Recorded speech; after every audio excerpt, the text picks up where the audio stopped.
What's up, guys? Rick from DFS On Demand here with a preview for the RBC Heritage.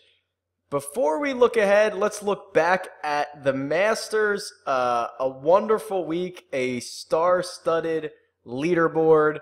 If you were following along on Twitter, we did it. We won a tournament for $10,000. I'll show you the lineup here in a second. Really fun sweat. Awesome to be a part of it. Had a killer lineup. Winning 10 grand also kind of justifies to the girlfriend sitting around and watching 9 hours worth of golf yesterday. So thanks for that, babe. Here's the lineup if you haven't seen it. Killer lineup. Probably would have won basically any tournament. I made a video to go through the thought process and how I came up with this winning lineup, so go and check that out. But let's turn our attention to the RBC Heritage. Very unique event on the PGA Tour. Most weeks we say bomb it off the tees, driving distance is the way to go. Completely different here. It's been played at Harbor Town for essentially ever, so if you're looking back at any of my course history stuff, that is all... it's all at Harbor Town, so we don't have any concerns about that. One of the shortest courses on the tour, a course where accuracy off the tee and placement in the fairway is more important than distance because they have the smallest greens on tour. So hitting greens is going to be difficult. We're going to be looking for players who are second shot players, strokes gained approach, things like that. And then, of course, we're going to want really good short game putters, strokes gained around the green, putters, of course, as well. So DJ's in this field, and basically, I don't know, what's he going to hit, 7-iron off the tee every single hole? So should be a lot of fun. So we're looking for a different profile of player this week, and really it opens up the door for a lot of these different players.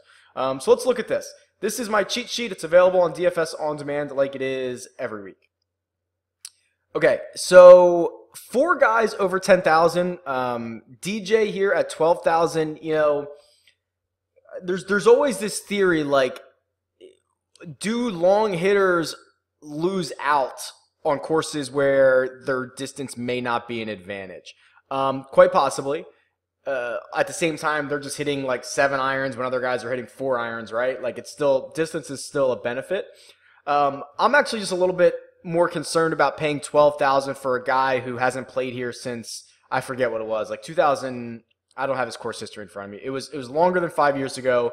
I think he's only played here twice. He's missed the cut twice. I'll look up when he actually played it, but that to me is more important because this is really a tournament that requires a good course fit.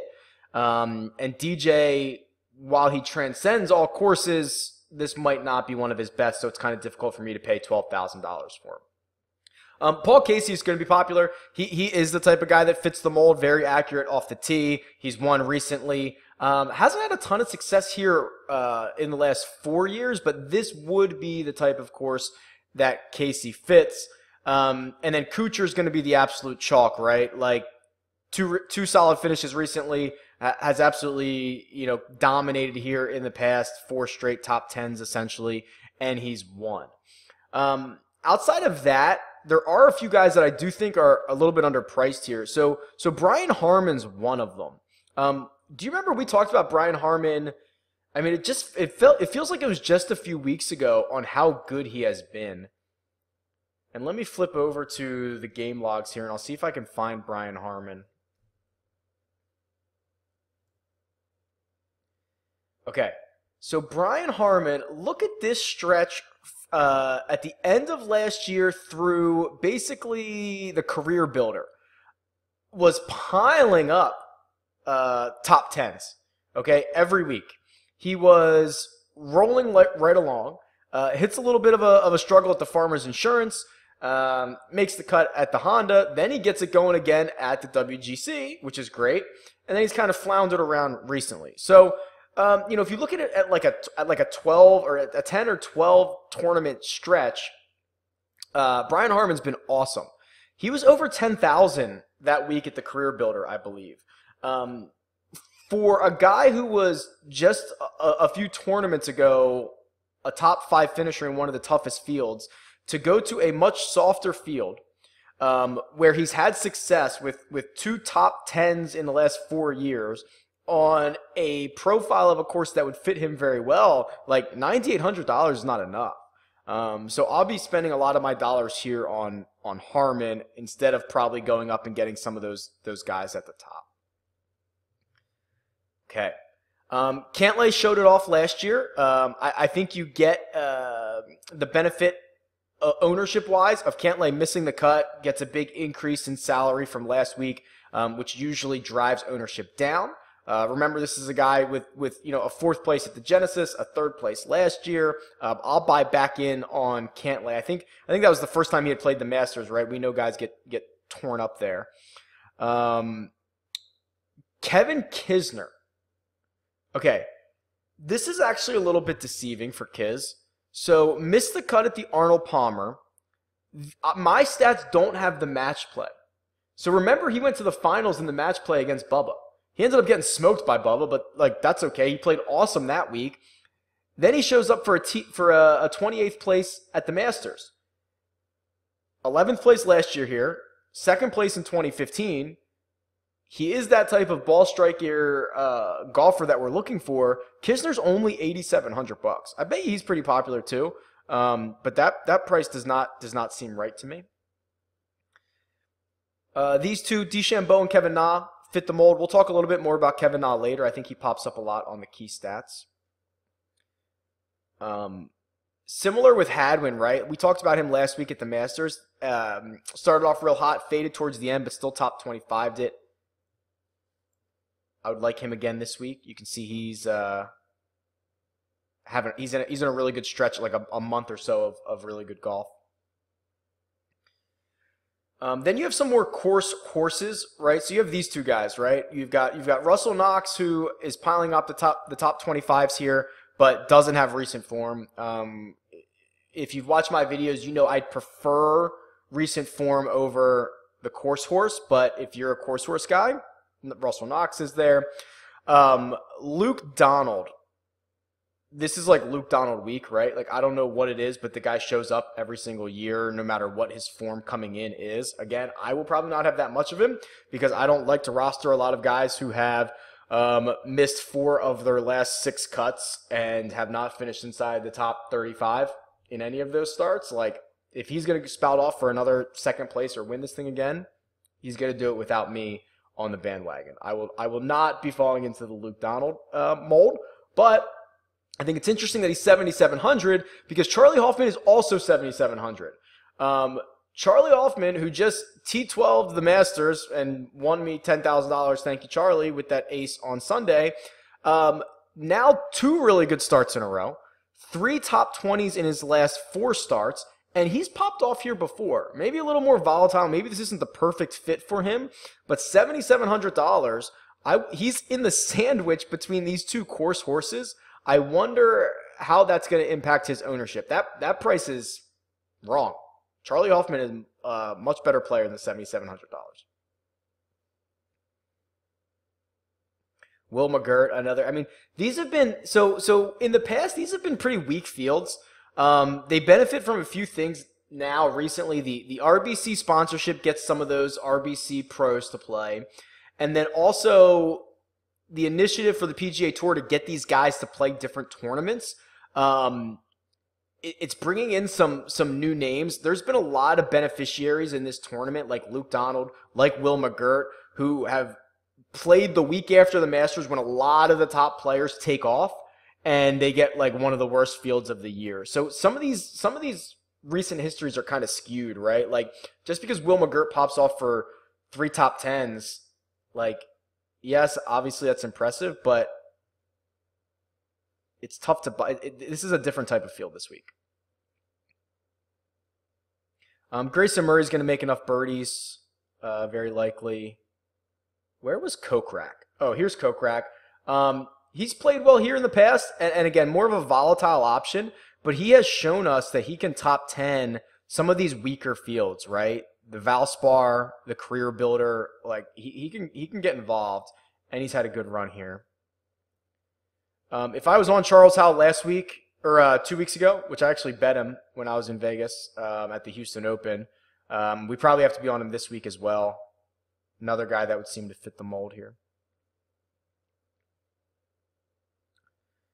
And then try to go quick here.